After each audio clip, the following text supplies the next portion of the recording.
A lot of strange things happen to coins at the mint. Stay tuned and we're going to look at a few of those. My name is Daniel and you are watching Coin Help You YouTube channel. Please click the little bell beside the subscribe button and feel free to comment, like, and share this video. Today we're going to discuss strange things that happen to coins at the mint and strange coins that have left the mint. These are not to be confused with damaged coins, and we will discuss that issue as well. Before you ever look for error coins, you need to know and learn the minting process. You know, it is difficult to identify some mint errors. I get that, and try to differentiate between damage and what an actual mint error is. But knowing the minting process is fairly easy. Knowing what process coins go through, or let's say, first off, the coil stock it starts with, it's a metal coil. To understand this becoming this coin right here is important to help you know what can and can't happen at the US Mint. And there are some strange things that have happened at the US Mint. There are some non-coin errors that have happened that have got out of the mint. I'm not going to debate how they got out or why and all that, but it did happen. So here is a good diagram. It shows you how the planchets and the blanking press, they're basically cut out of this coil stock. And that webbing ends up over here. Now sometimes that webbing got out of the mint.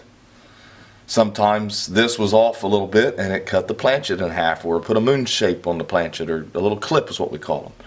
And they go through the annealing oven, and sometimes they can become improperly annealed because there might be some type of atoms of other metals in the annealing furnace. Then they get washed, and sometimes we got, when they're washed, some of that detergent's left on there, whatever they use to clean them with. You know, then they go to the washer, and then they're dried, and then they go to the upsetting mill, which gives them the rim. You know, and then from there, the planchet goes into the stamping press, which is basically where the dies strike the coin, or the planchet. And the thing of it is, here is where a lot of these errors can occur. But obviously during all this process, sometimes a planchet can get damaged as well. Inside here, the coins are fed into the, between the dies with what they call feeder fingers, and they're aluminum. And sometimes those feeder fingers get caught. Sometimes they scrape the dies. And you've got all kinds of little issues. Then you've got die wear. You've got dies that'll start warping and form ridges on cents. And you know, but once it's all done and said, once you start understanding this and you start classifying the errors in your brain when you're looking at coins, you'll know the difference. Now also, I have here on my website, this is the Galvano, which is a big giant plaster sculpture. This is the actual size of the coin compared to this. They use a reducing lathe, or they used to make the master hub, and which is a die. It's the master die that creates the working hubs, and those working hubs create the working dies. Okay, and they make so many of each depending on what the mintage is going to be, and also considering how many dies might fail on the metal they're striking. The mint has their process down to a science, and they use lasers pretty much now for creating a lot of this. Now I go through a little bit of history on my website, and it's coinauctionshelp.com. And this is very important to know some of this stuff, because you're not just going to be looking at modern coins, you're going to be looking at coins that are, you know, type coins. But I go through, here's the mints that existed, some still exist, some don't. Here's the dies, hammer die and the anvil die. Here's the process of making the dies, the master hubs, and it just goes through it all. It talks about the anvil. It just kind of gives you some diagrams and some ideas. It's kind of, some people think it's kind of boring. You want to find something that's worth some money. I get that, but the thing of it is, you really need to know this. It tells you what area a lot of these errors can occur as well. I'm trying to kind of go through here a little fast, but I suggest you go back to my website, coinauctionshelp.com, and type in the minting process and search on it and look it up. Another thing that you run into in this, and this is what causes a lot of arguments, confirmation bias. Okay, I see it a lot. You know, it's basically is a tendency to search for, interpret, favor, and recall information in a way that confirms one's pre-existing beliefs or hypothesis. This is what causes conflict. When you see a coin and your theory and your hypothesis is this coin is in error, when someone tries to tell you it's not, and you're dead set on it being in error, you're going to argue. You're not going to try to learn. You're going to try to find information that backs up what you believe, instead of actually looking at it critically and logically without emotion and actually learning what happened to that coin. That's very important here. You want to know what happened to that coin. You don't need to hang on to what you think happened to the coin. Error-reference.com, and we're going to look at something here. This is called basically embedded debris or scraped in debris. Okay? Now, most people would see this coin in the group or on a forum, and they would think this is a damaged coin. It's been scratched, it's been scraped, it's, and I don't really have the pictures here you can see.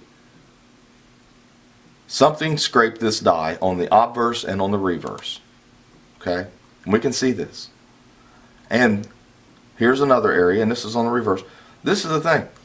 It explains what happened. And I suggest you go back and you look scrapes up on error.reference.com and read this.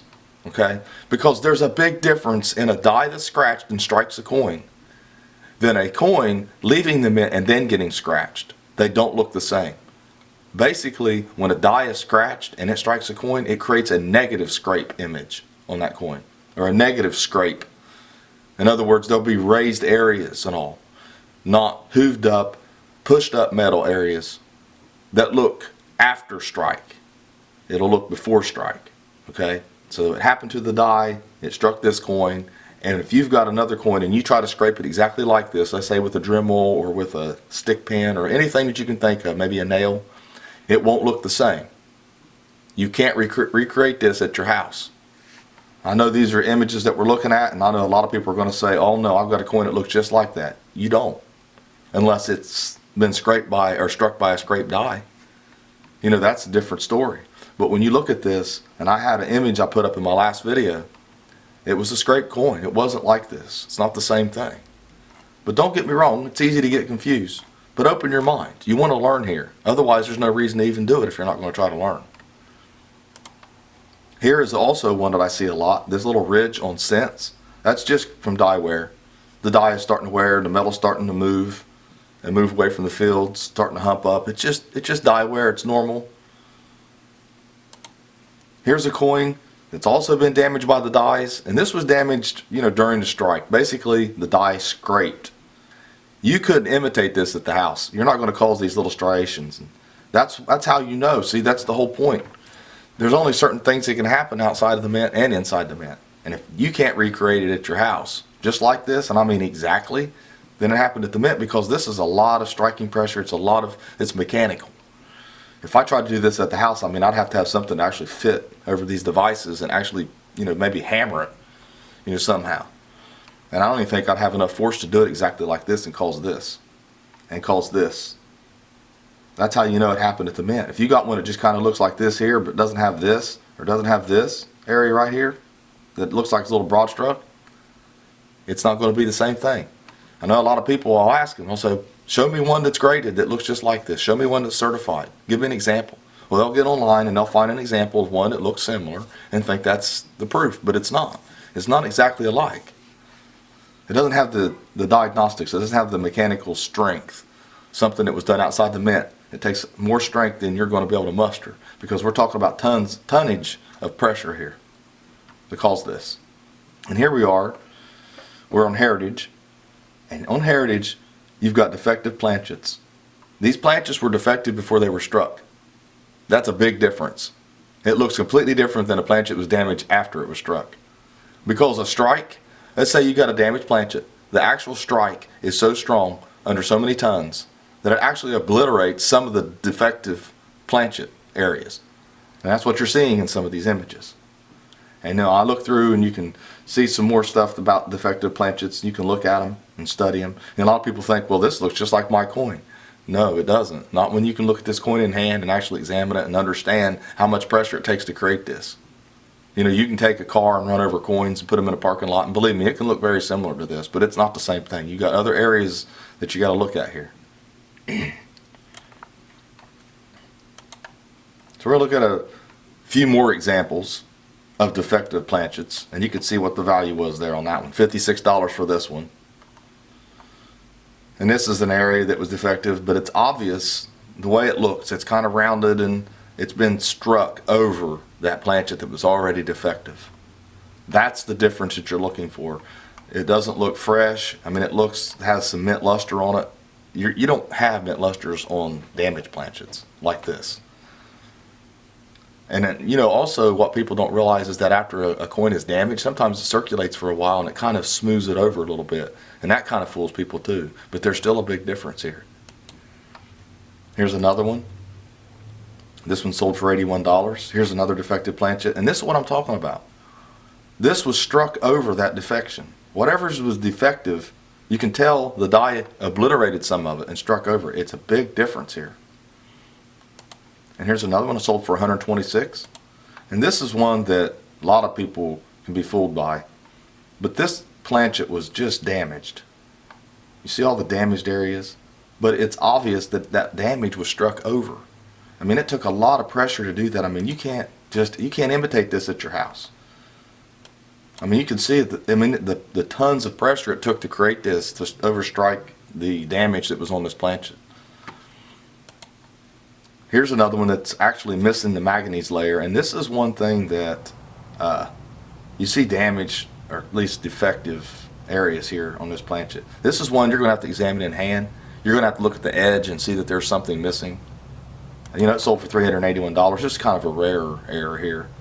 But a lot of people are going to damage, or they'll try to damage a coin to look like this, and they'll try to fool you. They'll try to obliterate the sides, and they'll mill it down, or do whatever they got to do to try to fool you. And you really need to get them examined. You need to have a clear head looking at these.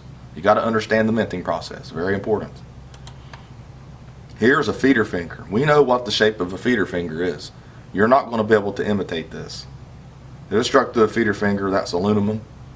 They are made out of aluminum. And you can see it here. This one sold for $276. Here was a die that struck a part of a feeder finger, a fragment of a feeder finger. The feeder fingers sometimes get in the way, sometimes they get broke off, they get struck. Big difference in this, and these are very expensive. This is actually not a coin. Okay, it has a die image, or at least a Lincoln cent die struck on the feeder finger. So technically it's got a denomination, I suppose, you know, but it's not on the coin metal it's supposed to be. Here's another one. It's struck on the multiple times. It's on a finger feeder fragment. You're not going to imitate this. You're also going to know it by weight. It's on aluminum, so it's different. It's not the same as being struck on nickel Planchet. It's not going to weigh the same. Some of them do have the weights. Here's another one. Here's the feeder finger. So you can see they're different shapes, but they're all going to have, they're going to be aluminum, so you know that that's different. You're not just going to find those in your pocket change. A lot of these are probably found in mint bags and accidentally got out. And here's a fragment, another one struck in 1990 something, looks like a 99 possibly, struck this fragment of a feeder finger. And these are all kind of cool, and they're very expensive if you can find one. You know, I wonder how some of these even got out of the mint. Here's another one. It's on a feeder finger fragment. And another. This one here is multiple struck multiple times. It's completely different. See how it splits? All these tons of pressure on this. I mean, it's tremendous. You're not going to imitate that at your house. You're going to have an actual die too, because this is raised. It's not in cuse. This is actually a design just like it'd be on a regular Planchet. It's just on a feeder finger. Here's one. This is struck on a steel Planchet, a Jefferson nickel on a steel Planchet. Environmental damage on it. A lot of people will see a regular nickel, and what they'll do is they'll say, "Wow, that looks like it's on, you know, different Planchet," and all they have to do is weigh it. You know, you want to weigh it, and you'll notice it's 2.8 grams. Well, we know that a regular Jefferson nickel is 5.0 grams, and that's one of the things people don't realize. They'll see the environmental damage on it, and they'll think that their coin's this coin, but it's not. There's a big difference. You got to weigh them. You got to know what you're looking at. You got to know the minting process. Here's another one. Now this one here is a lamination. And sometimes when you have a Morgan dollars and you have laminations like this and it's silver, they'll kind of turn black and brown. I've noticed that. It's kind of ugly. It's not very pretty at all. It doesn't really take away from the value sometimes. But you can see some of the where it's peeled off here and it's just turned black.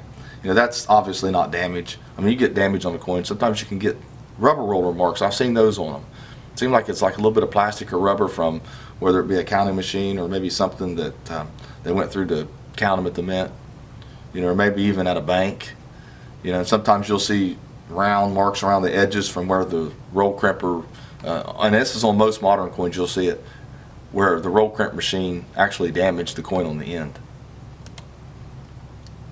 Here's another one here, and this is lamination. The thing of it is, this also has environmental damage, and that's why I brought these out, because these are damaged coins, but they do have lamination, as you can see. But it also has damage. You can see this different areas on the coin. And what they did was someone tried to pry it. If they scrape this up enough, and you know, it's possible to even be fooled yourself into thinking it's completely damaged. But you know it's a lamination. You see it's where it's got the ridge here. And someone just tried to pry it open. That's what they've done. And they damaged it. And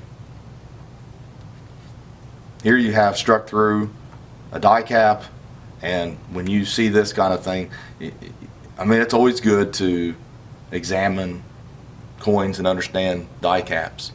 Die caps and being struck through die caps, late stage and early stage and brockages and all that, you need to read up on that one. I'm not going to get into details about that, you know, but suffice it to say your other side's going to be completely normal, and that can happen. It was just struck through a late stage die cap, and that's how it works. And a lot of times that'll even flip over. Sometimes you'll have flip over, sometimes it'll rotate and get struck more than once. Like I said, it's a learning process, and it's good just to try to learn. Here's, you've got a split die where it struck a coin. The coin itself is not damaged. This is all raised. It's almost like a die break. It pretty much is a die break. I mean, they call it a split die. That is a huge die break, and this planchet metal really filled it in. A lot of times when you have that, you look at the reverse, and sometimes you'll see evidence on the reverse of it. See a little bit of weakness in here. Here's another one. This is also a reverse die cap, and I put this in here because it has this split. I mean, this is under a lot of pressure. You're not going to do this at your house. It'll be very difficult. You're going to have to take a sledgehammer and keep pounding and pounding on the coin, and then it's not even going to look like this. And then obviously you've got struck on a planchet, 3.07 grams, mint error, extra fine details, and it's damaged as well. A lot of times if you got something you think it's damaged, you want to weigh it, send it off. I mean, that's the best thing to do. You can post it in groups and you can post it in forums, and sometimes you're going to get disappointed because most people are going to think coins are just damaged. They're not worth doing anything to them. But this one here, it's $164.50. And if you want to put the $65, $70, $80 in it total to send it off, that's fine. And you can try to figure out if your coin's in error or not, and then there's no question. Here's what they call a bow tie. Bow tie clip got in the coin press and it was struck. Sometimes you have things like that, but you know, you can tell on this, you can see how it looks, that it's had to be struck by that die. You know, it wasn't just cut. You don't see fresh marks. It's got the luster and then it's worn a little bit. Yeah, that's how you know the difference in that. So anyways, I hope this helped you understand the minting process a little bit better, and also how to identify damage versus mint errors. These are some of the extreme examples. So please like, share, and comment, and have a great day.